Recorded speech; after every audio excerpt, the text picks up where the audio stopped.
Since the start of the Russian invasion of Ukraine on Thursday, many countries have responded to the crisis in varying ways. The United States and the European Union have slammed Russian President Vladimir Putin for the attack, but countries like Germany have been slow to agree to stringent sanctions. China has had a more muted response, while Iran seems to have sided itself with Moscow. In this video, we'll see how the Japanese government and political figures have responded to the Ukraine crisis, including in the lead-up to the invasion. Japanese Prime Minister Fumio Kishida announced additional sanctions against Russia recently, first saying Friday that his government will freeze Russian assets in Japan and ban exports of some goods such as semiconductors, and joining the US and Europe in cutting Russia out of the SWIFT payment network over the weekend. Kishida has pledged to take a hardline stance in step with the United States and other Western countries, arguing that change to the status quo by force is unacceptable. But there had been questions about whether Tokyo can implement sanctions with a bite, considering its track record. Last Wednesday, Japan announced its first set of sanctions against Moscow over the Ukraine issue. But they were seen to be very limited, as they applied mostly to the pro-Russian separatist Donetsk and Luhansk regions in Ukraine.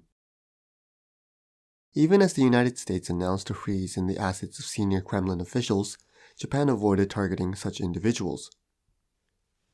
Japan also shied away from strong sanctions against Russia back in 2014, after the annexation of Crimea. Japan restricted imports of Crimean goods and banned some Russian banks from issuing securities in Japan. The measures were toothless compared to measures taken by Western nations, which targeted those in power in Moscow. The fact that Japanese Foreign Minister Yoshimasa Hayashi hosted a meeting on trade and economy with Russian Economic Development Minister Maxim Reshetnikov on February 15 also suggested that Japan wants to avoid harsh economic punishments. The reason for the weak attitude is simple. Japan wants to maintain positive ties with Russia in order to resolve their territorial dispute. Tokyo officials are concerned that strong sanctions would hinder their efforts to convince Putin to return a set of disputed northwestern Pacific islands, called the Northern Territories in Japan. The islands off the tip of Hokkaido are claimed by Japan, but have been controlled by Moscow since the Soviet Union took them in the dying days of World War II. During the Crimean crisis, then Prime Minister Shinzo Abe avoided harsh sanctions, as winning back the Northern Territories was one of his major policy goals. Kishida, who was Abe's foreign minister at the time, now finds himself in the same situation. But compared to 2014, Japan is less likely to be bound to concerns about the Northern Territories, as talks between Moscow and Tokyo on the issue have long been at a standstill, and Kishida is not believed to be as invested in the matter. Also tipping the scales in favor of a hardline stance is the presence of China.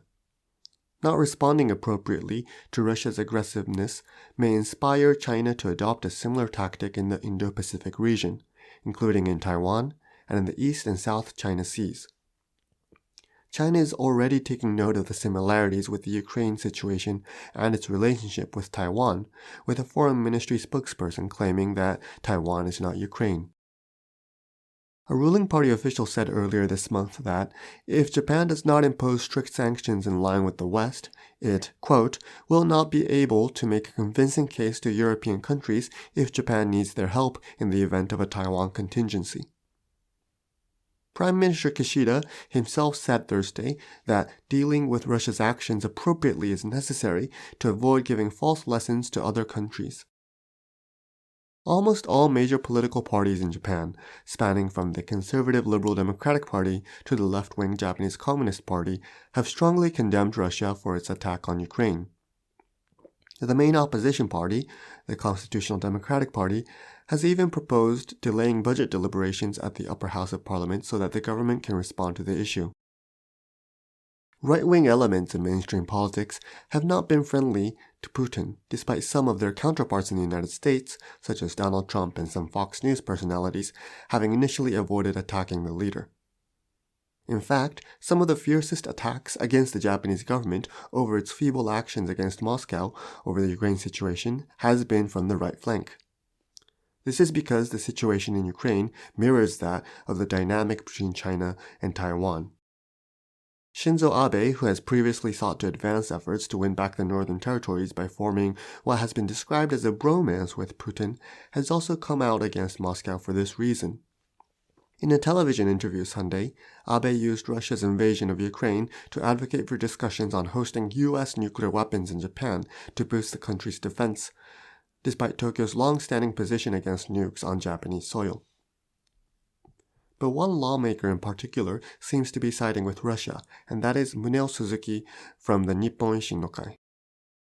The Russophile from the Upper House of Parliament and father of Takako Suzuki, State Minister for Foreign Affairs, prides himself on being the first foreign politician who has met Putin after he was inaugurated as the president of Russia. In a blog post, Suzuki criticized Ukraine for provoking Russia and not abiding by the Minsk agreement that sought to cease fighting in eastern Ukraine in 2014. The comment has faced criticism from the public, and most notably from the Ukrainian ambassador to Japan. While Ishin as a party has expressed criticisms for Putin's aggression in Ukraine, the party has yet to rein in Suzuki. In fact, Toru Hashimoto, the former Ishin leader who continues to be the de facto face of the party, has added fuel to the fire by deriding anti-war protests in Japan, saying in colorful language that gathering together under the Ukrainian flag is useless. That's all for this video. Thanks for watching. Please subscribe and follow my Twitter at JPPoliticsVids.